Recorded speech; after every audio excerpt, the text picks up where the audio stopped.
mesdames, messieurs les élus, chers militants, chers adhérents et adhérentes de Renaissance Côte d'Or, bienvenue à toutes et à tous pour cette première assemblée générale de notre jeune parti, dans ce lieu atypique, un haut lieu culturel de Dijon que beaucoup d'entre vous ne connaissaient pas. On vous invite à redécouvrir à d'autres occasions.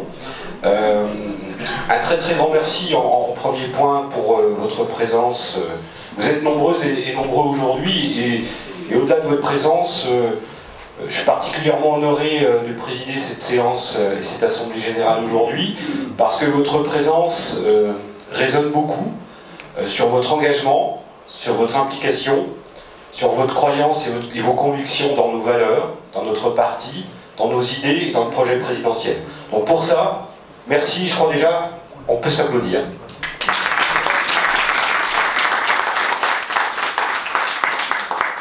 Alors, avant de vous présenter très très succinctement les points qui seront mis à l'ordre du jour de cette assemblée départementale, je tenais au nom de l'ensemble des membres du bureau départemental à évoquer rapidement la mémoire d'un de nos militants, les plus fidèles, qui a disparu brutalement il y a quelques semaines, en la personne de Philippe Singer. Et Fadila a accepté de nous dire quelques mots ce matin pour honorer sa mémoire.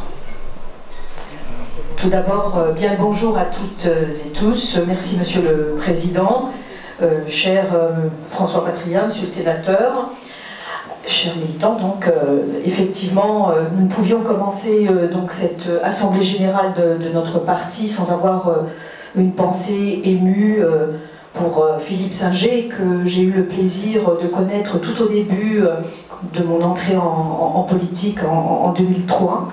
Il était alors élu et premier adjoint au maire de Chenôve, M. Jean Elmonin. Ensuite, après plusieurs années au Parti Socialiste, il nous a tout de suite soutenus dès 2017, et je parle sous couvert de François Patria, tout de suite soutenu Emmanuel Macron, alors candidat, et puis soutenu aussi la députée que je suis, alors que je partais pour les législatives. Il a été aussi présent, malgré, nous le savions, des soucis de santé, de gros soucis de santé présents également lors des dernières élections présidentielles et législatives. Et je pense que c'est important que nous ayons une pensée émue pour lui. C'était un homme de conviction, d'engagement citoyen. Il était également, en plus voilà, de son engagement politique, il était également président du club de tennis. Il l'a été pendant plus de 40 ans, ça n'est pas rien, ça veut dire que les citoyens lui ont fait confiance. Voilà, donc eh bien, je vous propose de faire une minute de silence en sa mémoire. Je vous remercie.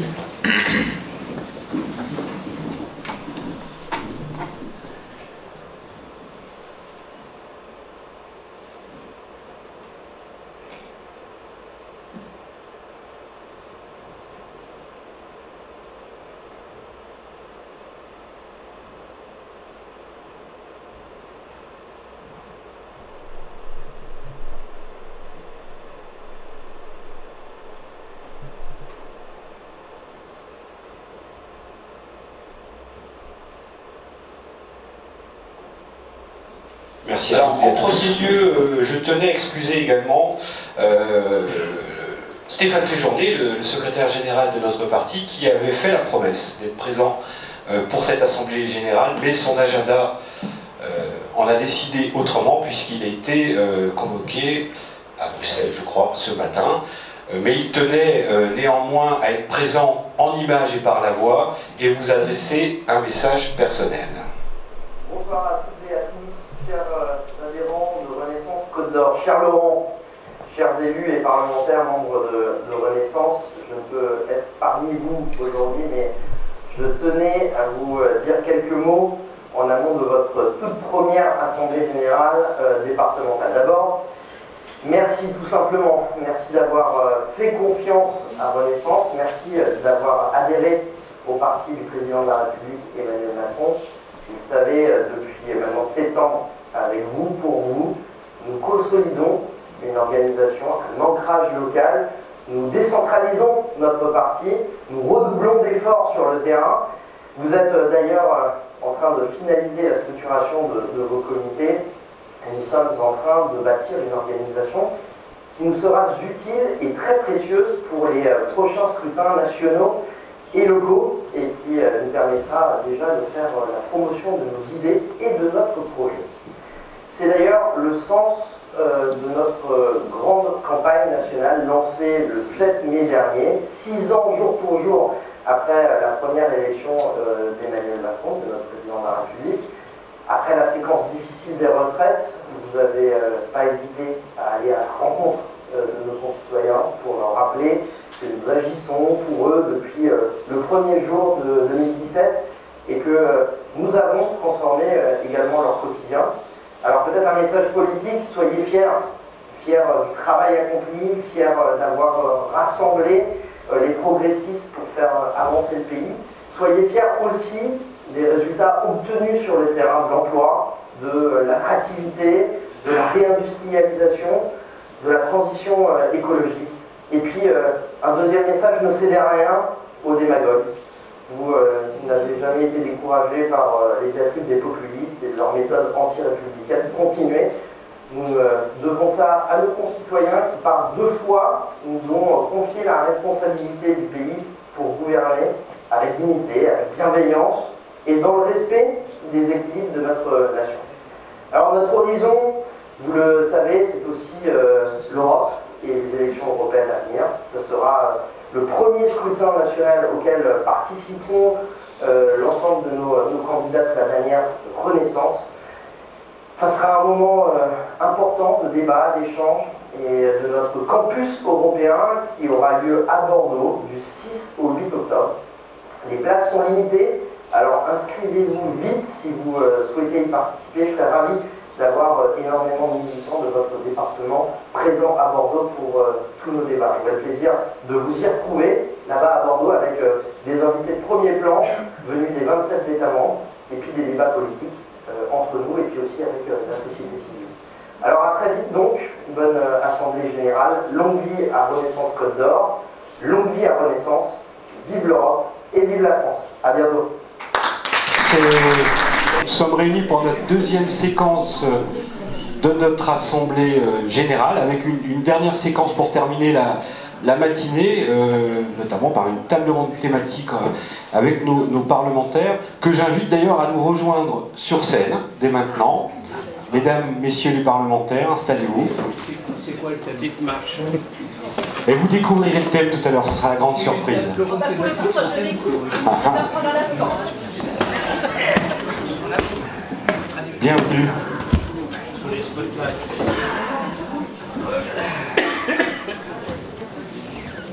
Deuxième séquence de notre Assemblée Générale. En amont, je souhaite souhaiter la bienvenue aux représentants de nos partenaires de la majorité présidentielle qui nous font l'amitié et l'honneur de leur présence ce matin à nos côtés. Le MoDem, en la personne de François, Merci, Horizon, le Parti Radical et En Commun avec Frédéric, que j'ai aperçu tout à l'heure, que je ne vois plus. Frédéric, je t'en prie.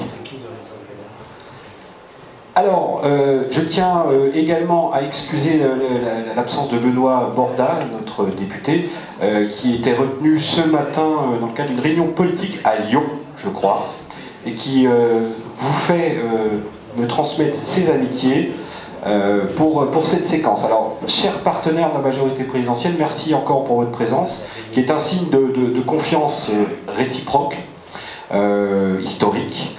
Et puis je vous invite, si vous le souhaitez, à dire quelques mots, en commençant par Daniel Zuban, que tout le monde ici connaît, notre première référente, La République en marche, une fidèle et historique soutien de notre mouvement et du président de la République. On va te passer un micro, Daniel. Et bienvenue.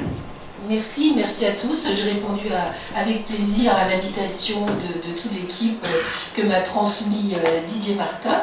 Alors, bon, c'est vrai que je connais un certain nombre d'entre vous. C'est vrai que j'ai été la première référente avec François Patria et qu'on avait mené une campagne, je crois, assez tonique, puisque le département de la Côte d'Or était, je crois, le seul département à mettre Emmanuel Macron en tête au premier tour. Et ailleurs, on avait avec Front National. Hein, donc c'était une solide campagne. Alors je suis élue à la mairie de Dijon, vice-présidente en charge de l'attractivité du développement économique. Et depuis peu, j'ai pris la présidence d'une structure qui s'appelle maintenant Dijon Bourgogne Events, dont j'ai le plaisir d'avoir François Desailles et Stéphane Chevalier également au conseil d'administration. Donc cette structure a en charge la foire, évidemment, qui est un événement majeur pour les Dijonnais, mais aussi toute la partie congrès qu'on va essayer effectivement de faire grandir à Dijon. Alors moi je suis un soutien évidemment du président Emmanuel Macron depuis le premier jour. Et bon, je suis tout ce qui se fait. Bon, j'ai choisi d'être plus opérationnelle sur mes dossiers, mais en tout cas, vous pouvez tous, vous le savez d'ailleurs, compter sur moi quand vous en avez besoin pour toutes les campagnes et pour, voilà, pour être à vos côtés en tout cas. Merci de votre accueil. Merci Fabien. François Desailles pour le modem, un petit mot. Merci. Bonjour à toutes et à tous, j'ai pas salué tout le monde. La semaine dernière, nous étions pas loin, nous étions à Océania, le Jura, et on avait fait une réunion régionale avec une centaine de personnes, c'était très sympa, et j'ai remarqué qu'on avait un soutien fort et continu auprès du président. Alors c'est vrai qu'il y a certaines personnes qui peuvent se poser des questions des fois sur certaines réformes, mais globalement c'était... là il y avait Grudler, Christophe Grudler, le député européen, qui fait partie du groupe majoritaire avec vous, enfin travaille avec vous. Il y avait nos élus nationaux, vous connaissez certainement, Laurent Croisier de Besançon, il y avait Perrine Goulet de Lanière, et puis... oui, il y avait Bruno Millienne de Zivine qui parle du coin, mais qui était venu nous parler des ZFE mobilité, etc. Donc c'est vraiment très intéressant, et tous nous ont fait part, ils étaient à 100% avec vous. D'ailleurs, sur la réforme des retraites, il n'y aurait eu aucun député sur les 51 du groupe Modem qui aurait fait défaut. Il y en avait un qui avait hésité un moment, mais Ramos, mais qui vient d'ailleurs la semaine prochaine à Dijon, je le reçois. Mais finalement, il avait même dit aussi, je soutiendrai cela. Donc, 100% derrière. Nous, à la ville, moi je fais partie d'un groupe de 10 élus, pareil, 100% derrière le président. Alors après, c'est sûr que dans la majorité, il y en a beaucoup qui ne soutiennent pas le président, hein, qui le disent haut et fort, qui appellent à manifester. Ça, c'est un problème pour moi. Pour ça, je suis bien content dans mon groupe de 10 fidèles au président, plutôt que dans un groupe où il y a la plupart qui soutiennent, qui sont contre la réforme. Voilà, donc ça, c'est un problème, je trouve, mais bon, c'est comme ça. Et on verra à l'avenir ce que ça donnera. Mais en tout cas, nous, on est à fond derrière vous, à fond avec vous. On est vraiment derrière le président Macron. On me coupe la parole. Voilà, pourtant, je dis des belles choses, hein. Mais enfin, des bonnes choses pour le président. Voilà. Donc, en tout cas, nous, on est vraiment à fond derrière le président. C'est compliqué, hein. La réforme des retraites a été quelque chose de compliqué à expliquer. Il y en a certains chez nous qui se posaient des questions, et la réunion de samedi a permis de clarifier les choses, de voir que on ne partageait pas forcément comment ça a été fait. Il y en a certains chez nous, je crois qu'ils sont même venus s'exprimer aussi au Grésy et à la salle Camille Claudel, mais c'est vrai qu'ils avaient besoin d'entendre que cette réforme était nécessaire, qu'il fallait la faire. Et tout n'est pas parfait, mais en tout cas c'est comme ça. Hein. En tout cas, je voulais te féliciter, je l'ai déjà dit plusieurs fois par SMS, enfin, lui ai envoyé des SMS, c'est un peu dit là. Je trouve qu'il a fait un travail remarquable avec les autres, parce que c'est vrai que tu as dû assumer pas mal de vicissitudes, c'était quand même compliqué, bravo pour ton action. Voilà, merci.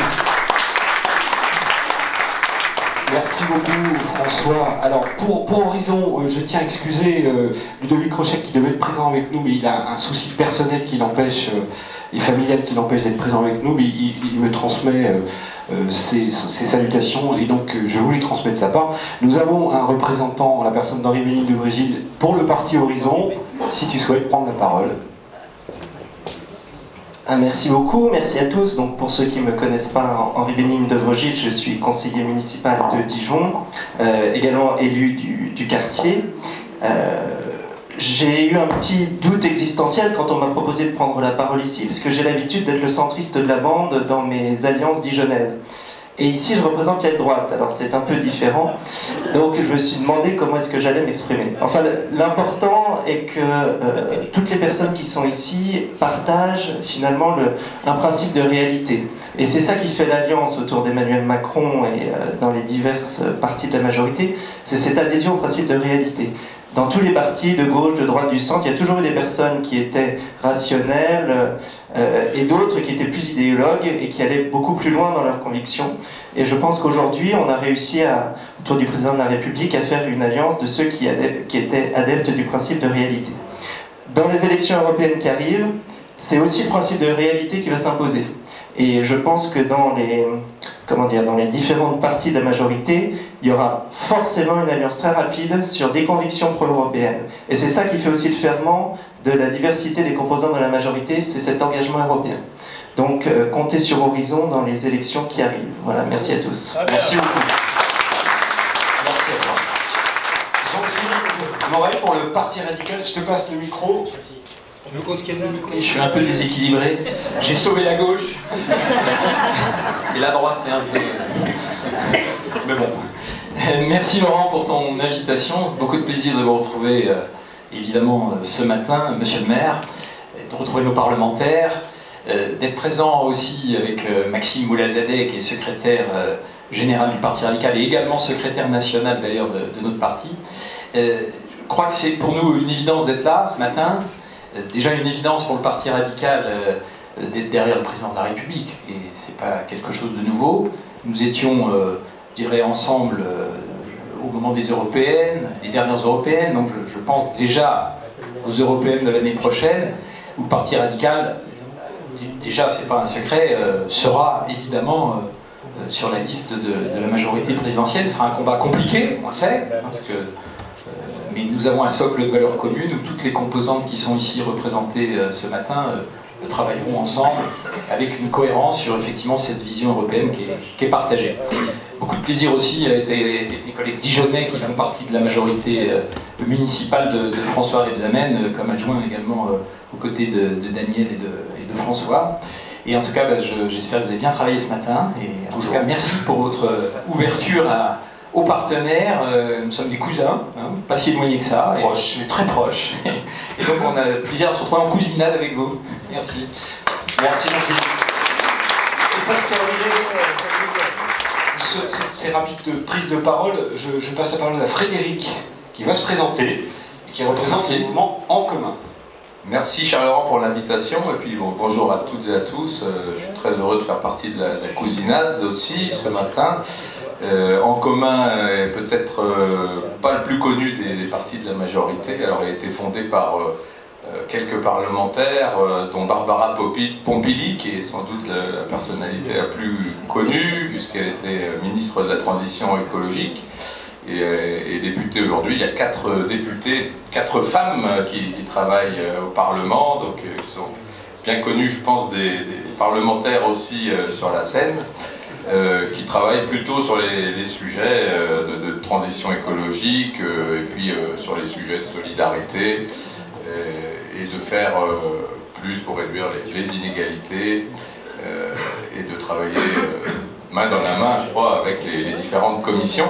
Donc on est très heureux de participer aussi avec vous au débat et à faire avancer des sujets de fond. Très heureux de participer avec vous ce matin. Et si nos parlementaires ont vraiment, il faut y aller et parler aussi du travail qui est réalisé, c'est qu'on a pu voir les derniers temps le travail intensif des parlementaires, autant à l'Assemblée qu'au Sénat. Et c'est important que ça continue pour que cette majorité elle remporte encore beaucoup de victoires. Voilà, merci beaucoup. Merci Frédéric. Merci à chacune et chacun d'entre vous pour votre présence une nouvelle fois. Je vous propose maintenant de passer à la dernière séquence de notre assemblée, avec une table ronde, on va dire thématique, mesdames et messieurs les parlementaires, sur un sujet qui nous est cher, hein, qui est au cœur du projet présidentiel, qui est composé de 2 mots, faire nation. Donc on l'a beaucoup entendu, c'est un slogan, vous le retrouverez sur des supports de communication, de mobilisation du parti. Mais faire nation, c'est un sujet extrêmement vaste. extrêmement vaste qui trouve des illustrations et des enjeux dans tous les domaines de la société, ou presque. L'éducation, la justice, l'autorité, le sport, la culture, la vie économique, la vie associative, etc. Et l'idée de cette table ronde est de vous faire réagir en fonction de vos convictions, de vos expertises sur ce sujet de faire nation. Alors on va commencer, une fois n'est pas coutume, dans l'ordre des circonscriptions. Et je passe donc la parole à Didier Martin sur ce sujet. Je passe le micro à Didier. Donc Didier, pour toi, cette notion de faire nation, en 2-3 minutes. 2-3 minutes, bon. Voilà. Qu'est-ce que ça signifie? D'abord, je voudrais dire qu'il y a un an, moins 2 jours, on était à la veille du 2e tour des législatives et on était un peu incertain sur le résultat, et c'est un peu notre anniversaire à nous, donc joyeux anniversaire. Bravo. Et si je dis ça, c'est pour vous remercier parce que vous êtes beaucoup investis dans nos campagnes et on avait vraiment besoin de vous, des moments faciles, des moments difficiles. Pour la victoire, on est toujours très heureux de se retrouver, mais ça se construit.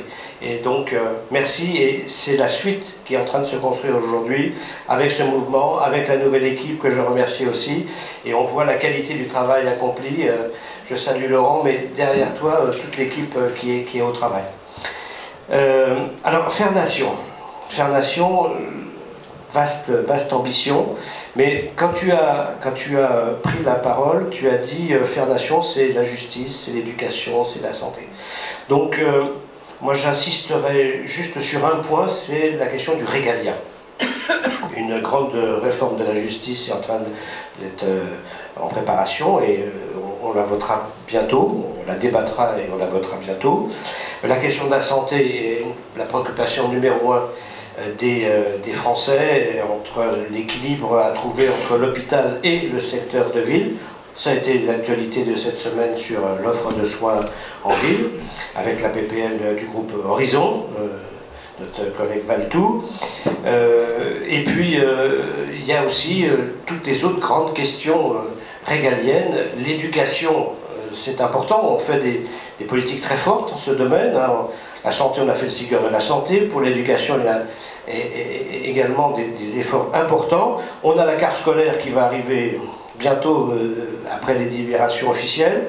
On est tous attachés, je le dis, hein, on est tous vigilants sur tous ces éléments-là qui infusent la présence de l'État dans nos territoires pour toutes ces politiques, ces grandes politiques publiques. Et nous sommes, en tant que parlementaires, très attentifs au ressenti de la population et au retour des maires, et je les salue, il y en a 2 dans la salle. C'est très important de pouvoir garder ce contact avec le territoire pour effectivement améliorer les choses. L'État français, je ne vais pas faire une dissertation là-dessus, il est partout, dans les collectivités locales, dans les missions régaliennes, mais il est saigné de partout. Partout, on lui demande de venir en appui, avec des financements, avec de la présence, avec du personnel. Et donc, il s'affaiblit. Plus on lui demande de toutes parts, plus il s'affaiblit.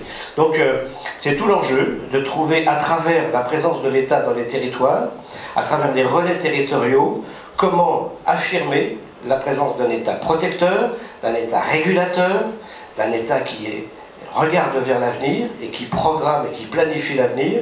C'est tout l'enjeu de la transition écologique de toutes nos activités que nous devons mettre en œuvre, par exemple.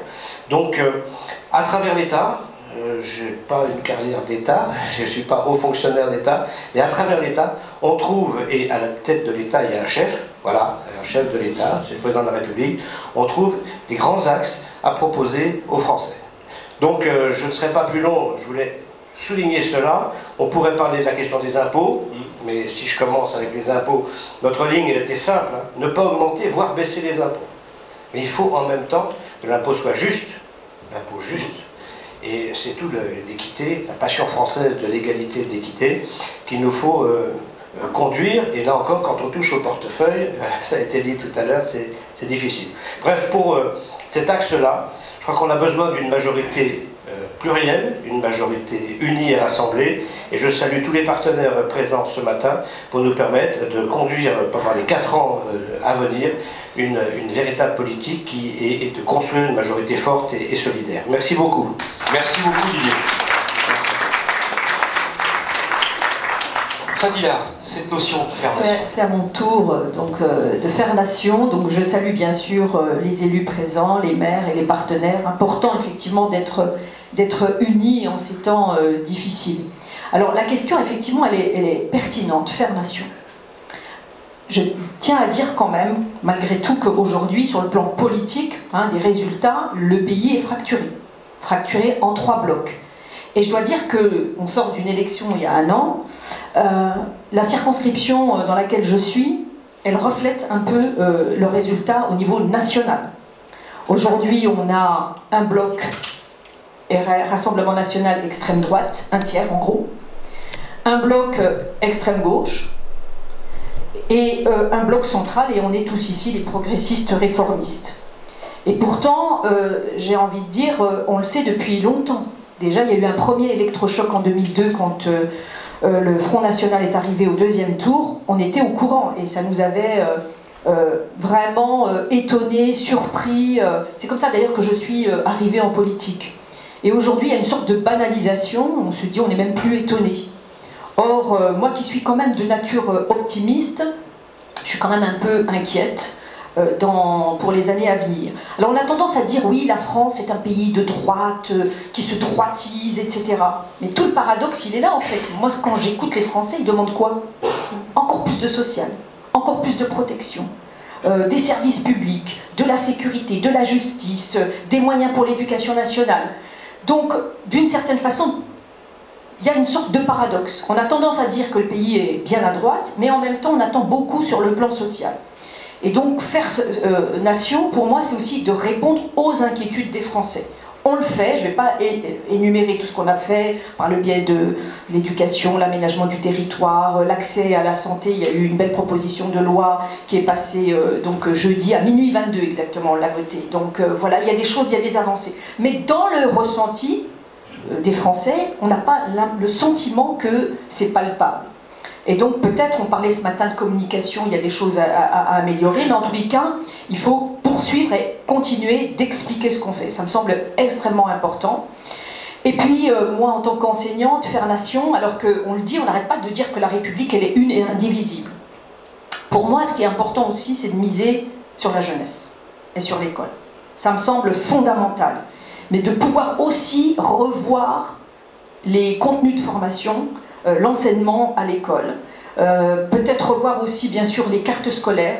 On a pendant longtemps parlé de mixité sociale, on l'a fait dans Dijon, dans le cadre de la rénovation urbaine, avec plus de mixité sociale, parce que, en fait, ce qui divise surtout et ce qui amène aussi une certaine défiance, c'est aussi la misère, les difficultés dans certains quartiers, etc. Parce qu'on m'a toujours dit, et y compris aujourd'hui, je vois des élus de gauche qui m'écrivent et qui me demandent plus de sécurité, plus de force de l'ordre. Et on a répondu. Le quartier, par exemple, de Chenauve, à la demande d'ailleurs de monsieur le maire, a été reconnu en quartier reconquête républicaine. Alors je reviens sur l'école. Pour moi, ça me semble fondamental. On ne l'a pas assez dit. Dans les quartiers QPV, quartiers politiques de la ville, où on a franchement, rien que sur Chenauve, dédoublé les classes, 19 classes de dédoublées. Ça n'est pas rien. Je peux vous dire qu'aujourd'hui, les enseignants qui enseignent dans ces écoles font un travail vraiment d'individualisation, d'accompagnement, et on commence à avoir les résultats au niveau de l'apprentissage, de la lecture, du calcul, etc., et de l'écriture. Ça me semble fondamental. Mais en même temps, on parle souvent voilà, de le vivre ensemble. Vivre ensemble, il faut absolument aussi faire ensemble. Et donc là aussi, il faut soutenir toutes les associations qui œuvrent à maintenir du lien social et à créer du lien social entre les citoyens. Moi, je pense que tout n'est pas perdu, on l'a vu, je vais terminer là parce que je ne vais pas être très longue.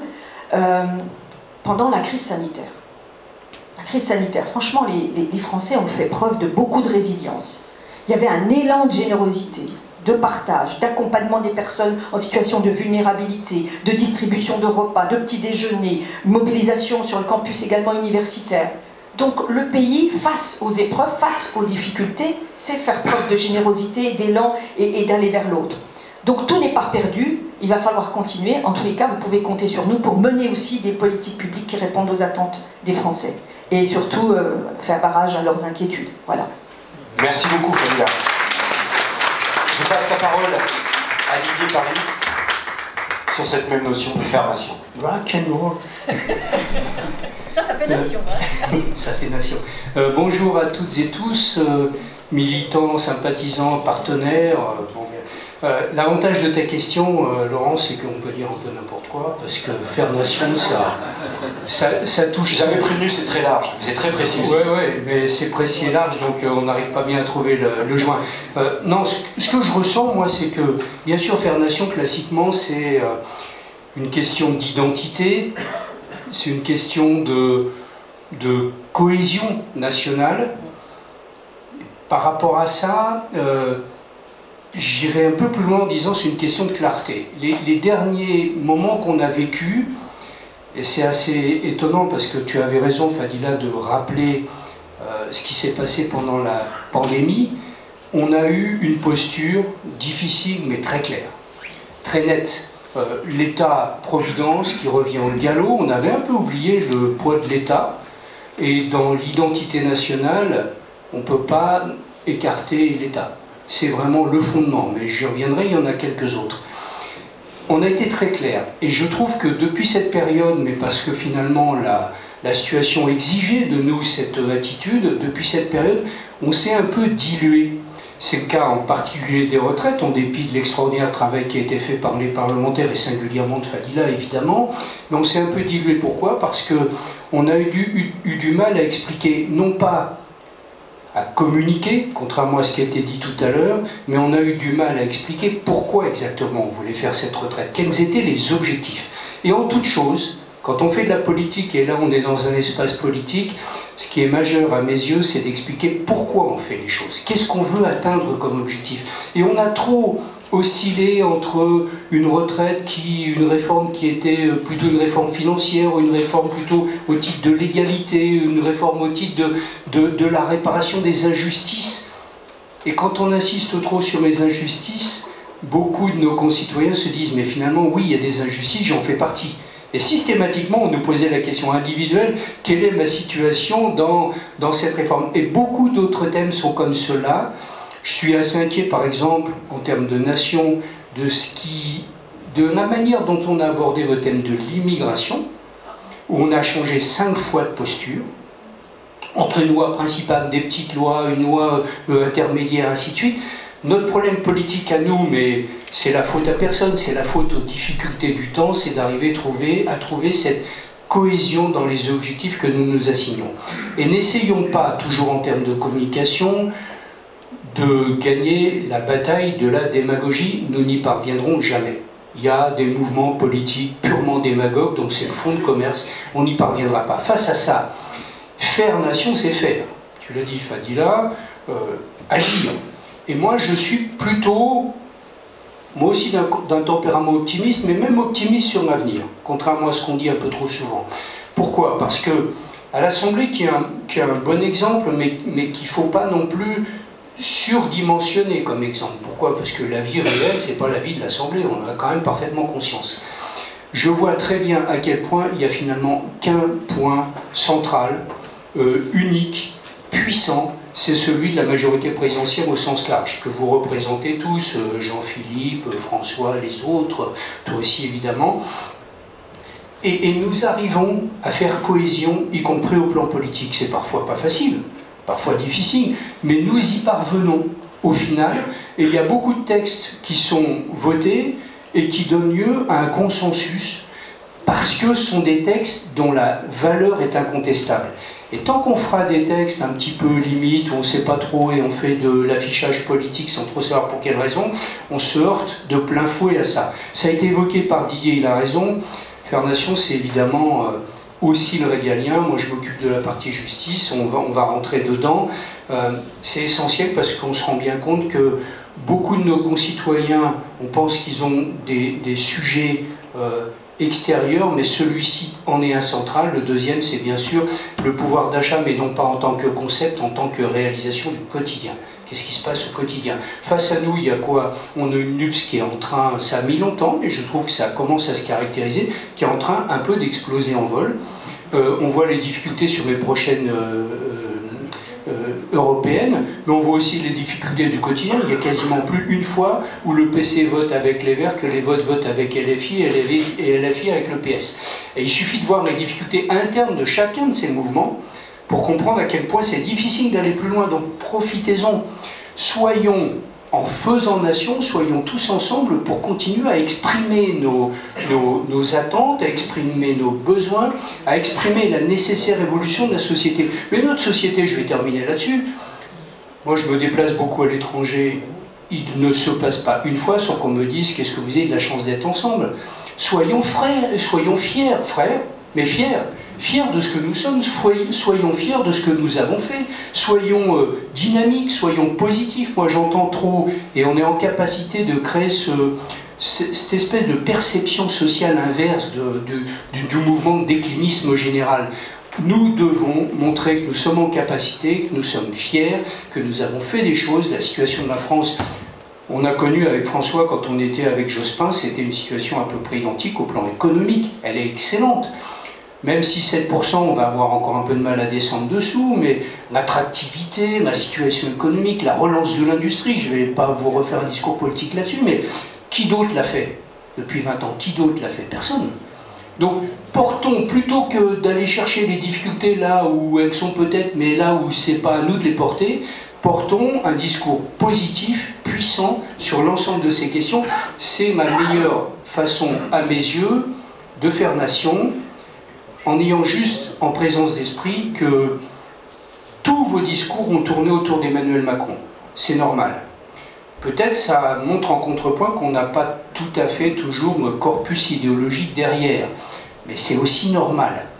Il va falloir être vigilant parce qu'on a 2 années pleines utiles. Après, la proximité des élections présidentielles va faire qu'on va devoir nécessairement trouver une adaptation du discours politique sur un avenir, sur l'horizon futur. Mais c'est un vrai problème et je ne suis pas tout à fait certain aujourd'hui qu'on soit en capacité de le faire parce que la bataille qui va se mener n'est pas ouverte, heureusement. Heureusement, on a encore beaucoup de capacités à faire. Voilà, donc j'ai bien sûr pas répondu à ta question, mais j'avais juste envie de dire ça en vous remerciant et en remerciant tous nos partenaires. Merci beaucoup Didier. François. Bien, merci. Alors je ne vais pas paraphraser très mal ce qu'ont dit très bien mes amis. Et comme moi j'étais à court d'idées pour faire mieux, j'ai repris mes évangiles en bonne apprente de la première heure et je vais vous lire l'évangile selon saint Macron de ce que c'est faire nation. Alors, d'abord, si on veut faire nation, il ne faut pas faire de la politique. Tu connaissais le thème avant, toi hein? Tu connaissais le thème On m'avait dit qu'il fallait parler de faire nation, je sais pas. Bon, mais moi je viens de l'apprendre. Bon, alors, non, voilà, c'est rien. Bon, vous voulez pas. Bon, alors, donc, si vous voulez faire nation, c'est pas de la politique qu'il faut faire, les gars. Les amis, les dames, pardon. C'est du sport. Faites nation. Allez à Twickenham, la nation est réunie. Allez derrière Thibaut Pinot, tout le monde est derrière Thibaut Pinot. Allez partout, si vous voulez. C'est le seul moment dans ce pays où vraiment tout le monde parle d'une seule voix, chante du même temps, c'est pendant les événements sportifs. Et pourtant, c'est là à l'intérieur qu'il y a les plus grandes divisions qui vont des hooligans, etc. Donc, alors moi, je vais vous dire simplement, j'ai 3 minutes, hein, donc je fais 2 minutes et demie. J'enlève le premier paragraphe, faire nation, c'est un appel à l'unité, vous l'avez dit, à la solidarité, au rassemblement. Je le décline. Un projet républicain européen, un projet d'indépendance dans un monde déstabilisé, un projet de progrès scientifique, social et écologique. Le temps est à l'action. Agir d'abord pour éviter toute escalade suite à l'agression russe en Ukraine, aider la démocratie et le courage à l'emporter, bâtir une nouvelle paix européenne et une nouvelle autonomie sur notre continent. Agir, parce que tu as dit l'action, vous avez tous dit l'action, c'est bien. Agir pour faire de notre pays une puissance agricole, industrielle, scientifique et créative, plus forte en simplifiant nos règles et en investissant pour cette France 2030. Agir pour bâtir une société du plein emploi, un juste partage de la valeur, car la France a besoin de continuer à produire et d'innover davantage. Agir pour faire de notre pays une grande puissance écologique par une transformation radicale de nos moyens de produire et de nous déplacer. Agir pour continuer de nous attaquer aux inégalités à la racine en refondant notre école. Agir pour une santé accessible partout sur le territoire en formant, en améliorant les conditions de travail et en prévenant mieux les maladies. Agir pour continuer à construire des progrès pour chacun et œuvrer à l'égalité entre les femmes et les hommes. Agir pour continuer à protéger nos compatriotes par une armée forte, engagée sur tous les continents et en luttant contre les insécurités du quotidien, du terrorisme qui rôde toujours et de nouvelles menaces comme le cyber. Agir enfin pour réunir, rassembler nos territoires, des ruralités aux quartiers populaires, des métropoles à l'outre-mer.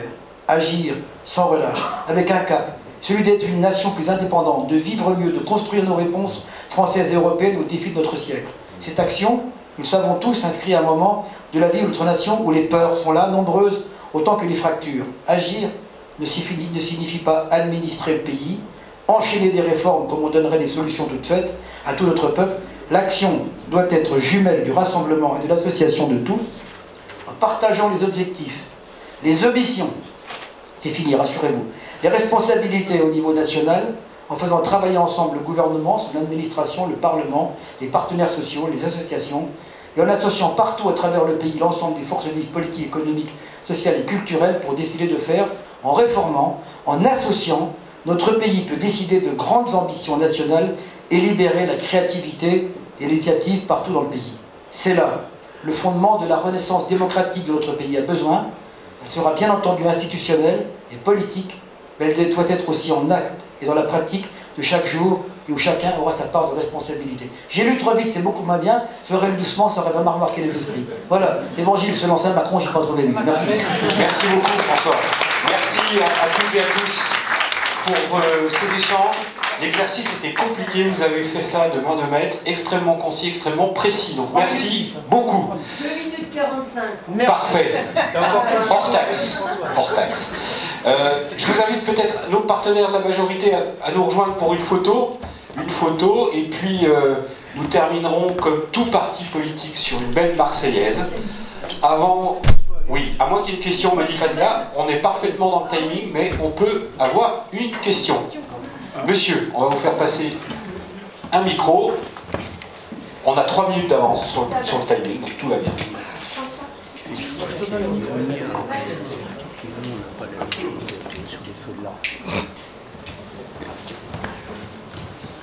Merci. Juste un petit vœu, je ne sais pas si le vœu est pieux ou bien c'est un vœu qui peut se réaliser. Lorsque je regarde les noms des différents partenaires, je suis Roger Momo, je suis adhérent En Marche depuis mai 2016. Malheureusement, je ne suis pas actif, mais j'agis quand même dans l'ombre. J'agis quand même dans l'ombre parce que je pense qu'il faut convaincre d'abord ma famille avant d'aller convaincre les autres à l'extérieur. Je disais que lorsqu'on regarde les noms des partis Avenir, Horizon, Ensemble, En Marche, on se dit, ok, on est dans la majorité présidentielle. La majorité présidentielle, ça veut dire que chacun peut avoir quand même ses idées propres, ses valeurs propres. Lorsqu'on est dans la majorité présidentielle, on doit apprendre 2 mots qui me tiennent un peu à cœur, la concordance et la collégialité. Lorsqu'on décide en interne dans la majorité, il faut qu'on soit en mesure de défendre ce point de vue à l'extérieur, pas commencer, je soutiens le président, mais ça discrédite vraiment nos partenaires et cette majorité. Donc je pense qu'il faut qu'en interne, lorsqu'il y a l'instance majorité, on doit discuter, chacun doit donner son point de vue, mais lorsqu'on sort maintenant pour défendre le point du parti à l'extérieur, il faut qu'on soit de la même manière que M. François dit la même chose, Madame dit la même chose, que M. Didier disent la même chose. Pas commencer, ou nos partenaires modèles, ou Horizon, ou Avenir, ils commencent, je soutiens le président de la République, mais lorsqu'on a dit le maire, on distribue la première partie de la phrase. Mon vœu, c'est qu'en interne, qu'on prenne la décision, qu'on assume la décision, même si on n'est pas d'accord, on défend la position là à l'extérieur, si on est dans la majorité. C'est ce que je veux. Merci. Si vous me permettez, avant qu'on se quitte, j'aurais quand même vous dire un ou 2 petits mots, parce que j'ai pas utilisé mes 3 minutes, d'accord? Bon, non mais Vous savez, à l'avenir, de moins en moins, je parlerai, c'est clair. Profitez-en. Non, mais deux choses. D'abord, unité. Je parle ici devant nos partenaires qui sont là, avec nous. Unité locale, unité nationale. J'invite nos amis de l'unité ici, dijonnais, à rester groupés derrière François pour faire en sorte que l'unité existe bien et qu'il n'y ait pas d'ambiguïté sur les propos. Tantôt je suis avec la majorité, tantôt je prends mes distances. Bon, unité ici. Deuxièmement, unité à Paris. On a beaucoup parlé des européennes. J'aimerais que sur les sénatoriales, je vous le dis autour de nous, que nos partenaires de la majorité n'essaient pas, dans une première approche, de venir essayer de mettre des dissidences contre les concurrents sortants d'En Marche, de Renaissance, pour faire en sorte qu'on puisse d'abord gagner, sauver nos sièges, et ensuite on en gagner à côté. Je vous le dis, unité, ça me paraît important. Deuxième chose, on ne l'a pas évoqué, mais un tout petit mot. Je vois monter dans ce pays, à droite comme à gauche, l'accusation terrible, suprême, de ceux qui veulent à tout prix que Macron s'en aille, de dire Macron nous aura amené Le Pen. Vous l'entendez comme moi? Oui. Hein? Tous ceux qui l'injurient, etc., qui tous les jours le critiquent, qu'est-ce qui leur a fait amener Le Pen? Eh bien, je crois que c'est par l'unité qu'on peut aujourd'hui faire. Parce que si aujourd'hui Le Pen est monté, c'est pas du fait qu'Emmanuel Macron n'ait pas répondu aux attentes des Français. Il a répondu comme aucun gouvernement avant n'avait répondu. Je pense que demain, la montée de Le Pen, elle se gagnera, non pas par le Parti Socialiste ou par les Républicains, elle se gagnera par un grand noyau central rassemblant ceux qui aujourd'hui sont derrière Macron et les Républicains de gouvernement de droite ou de gauche qui pourront faire que ce noyau central sera de taille demain à résister à la montée de Le Pen. Je vous le dis comme tel. Ça veut dire unité partout, autrement on n'y arrivera pas. Donc, allez chercher aujourd'hui un accord avec les Républicains, avec des gens qui, en trois partis dans le parti, ne parlent pas la même chose. C'est pas possible aujourd'hui. C'est pas parce qu'on mettra un Premier ministre républicain que ça changera les choses. Allez chercher par contre, par le texte par texte au début, une majorité qui fasse demain un grand bloc. Si le bloc central fait 40, Marine Le Pen ne gagnera pas. Je vous le dis vraiment comme tel aujourd'hui. Puis dernière chose, vous savez, les Français, ils n'aiment pas les grandes lois. Quand il y a une grande loi, ils se divisent. Ils aiment qu'on vive, qu'on change leur quotidien. Les Français sont en colère contre les politiques parce qu'ils vivent mal leur quotidien. Ben, si vous voulez vendre aujourd'hui la majorité, la valoriser, je veux dire, dites que ce gouvernement, en 6 ans, a pris des mesures pour le quotidien des Français qu'aucun gouvernement pendant 40 ans n'a pris. Dans tous les domaines, vous entendez, tous les domaines, du RAC 0 à la petite enfance, au doublement des écoles, la pension alimentaire, tout, ce gouvernement a pris des mesures de facilitation, de simplification, les France services publics, etc., tout ce qu'on a fait partout, essayez de le défendre aussi. Donc c'est cet appel à l'unité que je vous donne aujourd'hui, excusez-moi d'avoir pris la parole, mais parce que c'est ce que j'entends tous les jours, bah vous nous amènerez Le Pen, nos opposants, voilà. Mais en oubliant par là même, toutes les carences et les renoncements qui ont eu lieu, auxquels j'ai participé pendant les 40 dernières années. Merci à tous. Merci beaucoup. Encore une fois, merci pour votre participation, votre présence. N'oubliez pas, je reprends, nous sommes citoyens, européens, libres penseurs, progressistes, audacieux, écologistes, féministes et unis. Merci, à très vite et je vous propose de terminer par notre hymne national. Pour faire nation. Pour faire nation. Et moi je propose qu'on applaudisse notre président.